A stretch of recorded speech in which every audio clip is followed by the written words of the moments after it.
안녕하십니까 구독자 여러분. 오늘은 25년 7월 6일입니다.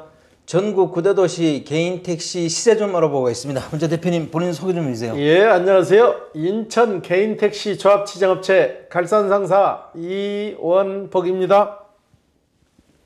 네, 대표님 이번 주에 개인 택시 시세 변화가 좀 있다면서요? 예, 9대도시 중에서는 울산과 제주도가 소폭 상승했고요. 서울부터 말씀드릴게요. 서울은 1억 1,400만 원, 전주와 동일하게 진행되고 있고요. 부산은 1억 원, 대구는 7천만 원, 인천은 1억 2,300만 원, 광주는 1억 4,300만 원, 대전은 1억 2,800만 원, 울산은 9,900만 원, 전주 대비 200만 원이 상승했습니다. 그다음 세종시는 2억 2천만 원, 제주도는 2억 200만 원에 거래되고 있는데 전주 대비 800만 원 정도가 상승했습니다. 예. 네. 울산이 좀 올랐네요. 울산이 그동안 9,700만 원 선에 답보 상태로 묶여 있었는데요. 매도 물량이 적고 매수자들이 꾸준히 늘어서 지금 대기 상태가 좀 된 거예요. 그래가지고 200만 원 정도 상승했고요. 제주도 같은 경우는 800만 원 정도가 상승했거든요.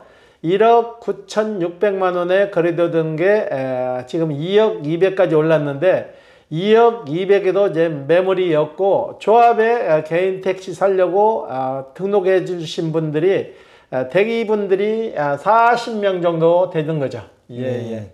제주도가 800만 원이나 올랐네요. 예, 전주 대비 800만 원 정도가 올랐는데요. 개인 택시 제조 조합에 직접 문의를 하시면은 1억 9,600만 원을 얘기하시는데 지금 개인 택시를 살려고 조합에 대기하시는 분이 한 40명 정도가 된다고 그래요. 그러다 보니까 개인 택시 조합에 매물이 안 나오다 보니까 밖에서 사이드에서 웃돈을 주고 사는 거죠. 그래서 가격이 가파르게 상승하는 거예요.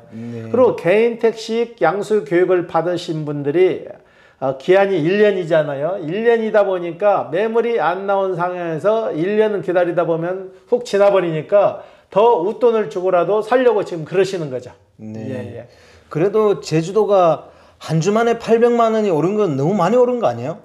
실질적으로 800만 원이 올랐다고 그러지만은 그 금액 더 이상을 줘야 지금 살 수 있는 형편이 된 거예요. 지금도 개인 택시를 살려고 조합에 접수하고 기다리시는 분들은 40명 이상이 되는데 매물 자체가 안 나오는 거죠. 계속 오르다 보니까 개인 택시를 팔려고 내는 매물이 없고 가격이 계속 오르다 보니까 개인 택시를 팔려고 하셨던 분들도 보류를 하는 거죠. 그리고 개인 택시를 팔고 특별하게 다른 직업으로 전환할 게 없잖아요. 그렇기 때문에 개인 택시 제주도 같은 경우에는 당분간은 오름세가 지속될 것 같아요. 예. 그러면 다음 주 전망을 어떻게 보세요? 다음 주도 다른 타 도시는 그렇게 큰 틀의 변함이 없을 것 같은데요. 울산이 억을 돌파할 것 같고요. 제주도 같은 경우에도 지금 2억 200까지 왔는데 더 오를 것 같아요. 지금 대기하시는 분들이 많이 있는데 개인 택시 양수 교육 받으신 분들 기간이 1년이다 보니까 좀 촉박한 거죠. 제주도 같은 경우에는 지금도 대기하시는 분들이 많이 있잖아요. 그렇기 때문에 다음 주 역시 그 매물이 많이 쏟아져 나오지 않기 때문에 금액은 더 오를 수밖에 없을 것 같아요. 네. 이번 주 거래건 중에 기억에 남는 건 있어요? 예. 이건 좀 특이한 사항인데요. 목요일 날 7시경에 사고가 났다고 저희한테 개인 택시를 사가신 젊은 분이 연락이 왔어요. 그래서 저희가 상담을 하는 과정에 많이 망가졌냐 그러니까 본인 차는 반바만 좀 망가졌고 상대편 차는 휀다하고 문짝이 좀 망가졌다 그래요. 그래가지고 제가 상담하는데 그분도 우리 갈산에서 차를 샀다고 그래요. 사고 당하신 분도 사고 내신 분도 갈산에서 사고 사고 당하신 분도 갈산에서 사니까 서로가 의견이 이제 어느 정도 취합이 된 거예요. 그러면은 내가 그랬어요. 두 분 다 내일 아침에 9시까지 저희 사무실로 오면은 저희가 웬만한 선에서 보험 처리하지 말고 병원에 입원하지 말고 오시면은 제가 웬만한 선에서 합의를 이끌어내서 차도 수리해 주겠다 해서 오셨는데 두 분 다 굉장히 생각들이 건전하더라고요. 개인 택시 하는 동업자 관계에서 사고 냈다고 해서 병원에 입원하게 되면은 그 보험료가 많이 오르잖아요. 그러니까 양쪽 분이 다 그걸 이해를 하시는 거야. 그래가지고 원만히 절충돼가지고 사고 내신 분은 반바만 간단하게 수리해서 끝났고, 사고 당하신 분은 횡단은 판금이 안 돼가지고 새 걸로 교환을 했고, 문짝은 판금을 해서 당일날 다 처리를 해드렸어요. 그리고 사고 당하신 분 그날 저녁에 일 보던 거고 금요일날 일 보던 거 웬만큼 보상을 해가지고 웬만히 다 처리를 해드렸어요. 두 분 다 흡족하게 마무리하고 가셨어요. 네. 예, 예. 또 그런 인연이 있네요. 저희한테 개인 택시 사가신 분들은 제가 항시 나갈 때 주지를 시켜요. 사고 나더라도 당황하지 말고 저한테 전화를 주시면은 제가 사고 현장에 나가서 조치를 취해 드린다고. 제가 전에 이게 개인 택시 하기 전에 정비 공장을 했거든요. 네. 그때 보험회사 제가 현출을 4년 동안 했어요. 그래서 사고 관계에 대해서 제가 명확히 잘 알기 때문에 도움을 줄 수 있기 때문에 좀 도움이 되실 것 같아요. 네. 예, 예. 그리고 대표님 공지사항이 있다면서요? 예, 이번에 국민권익위원회에서 시정조치가 내려왔는데요. 각 구청마다 전달이 됐는데 면허권을 양도할 때 양도하신 분이 전에 개인 택시를 하실 때 성추행이나 여러 가지 사건에 연루된 상황에서 그걸 속이고 팔아버리는 수가 좀 있거든요. 네. 그런 수가 종종 1년에 몇 건씩 나오는데 국민권익위원회에서 개인 택시를 사시는 분들은 선의의 피해자잖아요. 네. 그래 그분들을 보호하기 위해서 계약서에다가 법적으로 그 의무사항을 표기를 하게 돼 있어요.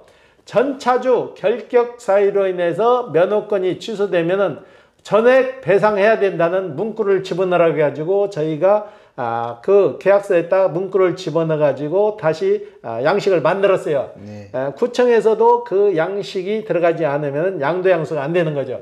전에 같은 경우는 몰래 팔아버리고 그걸로 잠수를 타고 하는 사례가 있었는데 이걸 감추고 개인 택시를 팔게 되면 범법 행위가 되는 거죠. 네. 사기가 되니까 절대 이런 일이 있어서는 안 되는 거죠. 네. 예, 예. 아직도 그런 사이가 있어요? 개인 택시는 특성상 바로 해서 면허권이 죽는 사례도 있지만은 성추행이나 이런 게 연루되면은 항소를 하게 된다고요. 네. 항소하게 되면은 2년이라는 시간을 벌 수 있으니까 그 기간 안에 몰래 팔아버리는 거죠. 네. 그 고지하게 되면은 그걸 못 팔게 되니까 그냥 팔게 되면은 개인 택시 면허권 사신 분은 2년 후에 개인 택시를 사신 분은 아무 본인하고 관계도 없는 전차주 성추행을 해서 사신 분 면허권이 취소돼 버리니까 얼마나 불합리하냐고요. 네. 그래서 이걸 법적으로 보장을 받을 수 있게끔 이번에 개정을 한 거죠. 네. 예, 예. 잘 개정했네요.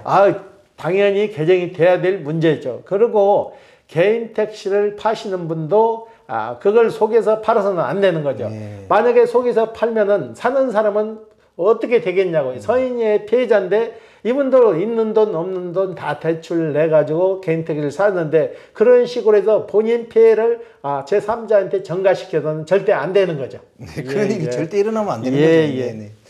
대표님 이번 주에는 개인 택시 시작하시려는 분들이 한 번쯤은 다 고민하는 부분인 것 같더라고요. 가맹을 해야 할까, 가맹을 하지 말아야 할까 이렇게 고민하는 분들이 많은데 대표님 거기에 대해서 간략하게 설명 좀 해주십시오. 지금 단적인 예로 말씀드리게 되면 개인 택시 승강장이나 역전에 들어가면은 개인 택시들이 쭉 서 있거든요. 줄을 꼬리를 물고 서 있는데 기존에 가맹코를 가지고 계신 분들은 거기 서 있는 분들이 거의 없어요. 지금은 가맹 택시와 비가맹 택시로 나눠지는데 가맹 택시 같은 경우는 움직이는 상태에서 가장 근거리에서 코를 받아서 이동할 수 있게끔 해서 공차거리가 줄어드는 거죠. 그리고 비가맹 택시는 손님을 일일이 찾아다녀야 하는 시스템이자고. 그래서 지금은 가맹 아니면 비가맹으로는 굉장히 힘든 상황이 돼버린 거죠. 그래서 젊은 층들이나 지금은 개인 택시 하시는 분들이 거의 80, 90%는 다 가맹으로 가시는 거고 비가맹으로 일하시는 분들은 강제적으로 콜 배차를 하니까 그게 좀 만족하지 못하니까 비가맹으로 하시는 분도 있고 그리고 기존에 택시 하시던 분들이 나이가 연령대로 접어들다 보니까 가맹하기가 좀 부담스러운 거죠. 그래가지고 가맹을 안 하시는데 지금 추세는 가맹으로 무조건 가야만이 할 수가 있는 조건으로 바뀌는 거죠. 네. 예, 예. 구체적으로 한번 질문 드려보겠습니다. 가맹 택시의 장점은 뭐라고 생각하세요? 가맹 택시의 장점은 일단은 공차거리가 좀 적죠. 비가맹 택시는 일일이 손님을 찾아다녀야 되지만은 가맹 택시는 그 근거리에서 콜을 받았을 때 가까운 차가 움직이기 때문에 그래도 공차거리가 거리서 연료비도 적게 될 수 있고, 그리고 가맹하신 분들은 콜을 잘 읽을 줄 알아야 돼요. 쉽게 말해서 콜 승낙률을 높여가지고 5점 만점에 거의 5점 만점에 육박을 하게 되면은 이건 배차를 개인이 하는 게 아니고 AI가 배차를 하기 때문에 그걸 구분을 한다고요. 이 사람은 우리 회사에 많은 도움을 주는가? 그렇지 않으면 이 사람은 배타적으로 콜을 띄문띄문 받고 콜 받았을 때 민원이 제기 들어오는지 안 들어오는지 그걸 감안을 해가지고 협조적이고 콜 수락률이 좋은 사람은 5점 만점 했을 때 점수가 좋은 사람 위주로 AI가 배차를 하는 거죠. 이거는 우리 아군, 적군을 구별해버리는 거죠. 그래서 자기네 아군이라고 판단되면은 콜을 계속 몰아주는 거죠. 네. 그렇기 때문에 지금은 가맹으로 갈 수밖에 없는 거예요. 네. 예, 예. 가맹 택시는 콜을 무조건 수락해야 되네요. 거의 수락을 100% 해야만이 추후에 콜을 받는데 불이익을 안 당하는 거죠. 네. 예, 예.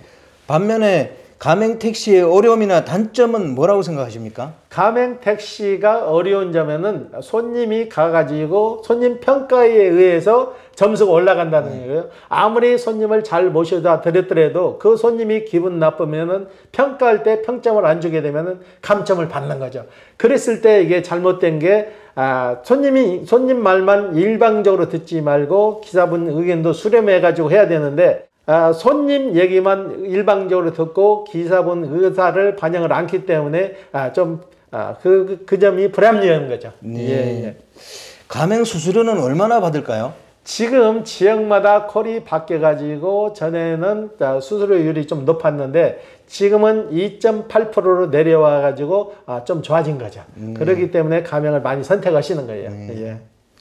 비가맹으로 다니시는 분들은 왜 그렇게 비가맹을 하시는 거죠? 비가맹 하시는 분들은 아무래도 고령의 연령자분들이 좀 많으신 네. 거예요. 보면 비가맹으로 하신 분들은 제가 출퇴근할 때 유심히 쳐다보면 버스 정류장에 가맹 택시는 거의 서 있질 않아요. 움직이는 상태에서 콜을 받으니까 콜 잡기가 편하고 근거리에서 이동하지만은 비가맹 택시는 택시 승강장에서 손님이 올 때까지 기다리잖아요. 네. 그런데 고령자분들은 그 가맹호, 비가맹에서 콜에 적응을 빨리 못 하시는 거죠. 그러니까 기존에 하던 방식이 편하니까 비가맹으로 가시는 거고, 강제적으로 콜을 배차해서 받아가지고 가는 게 그 자체가 좀 본인들 스타일에 안 맞으니까 비가맹으로 가시는 분도 좀 많이 있는 거죠. 네. 예, 예. 비가맹은 가맹에 비해서 수입은 적겠죠? 아무리 적죠. 그리고 이러는 방법에서도 가맹 택시는 본인이 손님이 부르는 목적지 근처에 있으면 빨리 기동을 할 수 있으니까 연료비도 적게 들고 바로바로 손님을 모실 수 있으니까 수익 면에서도 차이 날 수밖에 없는 거죠. 가맹 택시는 거의 콜로 움직이니까 수익 면에서도 훨씬 월등한 거죠. 네. 예, 예. 가맹을 하려고 그러면 개인 택시 기사분이 부담해야 되는 비용이 많나요? 그렇게 많지 않고 수수료는 2.8% 정도 내셔야 되고요. 장착할 때 장착에 따른 비용 일부를 지불을 해야 되는 거죠. 네. 예, 예. 개인 택시 처음 시작하신 분에게 대표님께서는 가맹을 권하시는 편인가요? 저는 100% 가맹을 권합니다. 네. 가맹을 해야만이 요즘 시대에 맞게 쫓아가는 거지, 비가맹으로 이러면은 그만큼 힘드니까 가맹으로 가세요. 그러니까 저는 무조건 가맹을 권합니다. 네. 예, 예. 대표님이 보시기에는 앞으로는 가맹이 대세라고 생각하세요? 그렇죠. 지금 트렌드는 가맹 택시로 해서 점차적으로 더 늘어나지 줄어들지는 않을 거예요. 지금 고령자들도 많이 이제 지금 은퇴를 하시고 택시를 팔고 젊은 층으로 많이 교체되는 상황이잖아요. 지금 상황에서 봤을 때 몇 년 안에는 가맹 택시가 아니면 비가맹은 설 자리가 없어질 것 같아요. 예, 예. 어느 정도 수입을 확보하기 위해서는 힘들지만 가맹 택시를 해야 되네요. 그렇죠. 지금은 그리고 손님들도 길에 나와서 택시 타는 시대가 아니에요. 집에서 편하게 콜 불러가지고 집에서 바로 타고 가는 원하는 거지, 큰 길까지 나와서 택시 자는 시대는 끝난 것 같아요. 네. 예, 예. 오늘 인터뷰 감사드립니다. 예. 네, 구독자 여러분, 오늘은 25년 7월 6일입니다. 울산이 200만 원 정도 올랐고요. 제주도가 800만 원이나 올랐습니다. 그 외의 지역은 큰 시세 변동이 없습니다. 그리고 가맹을 할지 비가맹을 할지 개인 택시 시작할 때 고민하시는 분들이 많은데요. 시대적인 흐름과 자신의 적성을 고려해서 선택하면 될 것 같습니다. 자, 호화제는 다음 주에 또 다른 주제로 구독자 여러분 찾아뵙겠습니다. 안녕히 계십시오. 호화제였습니다.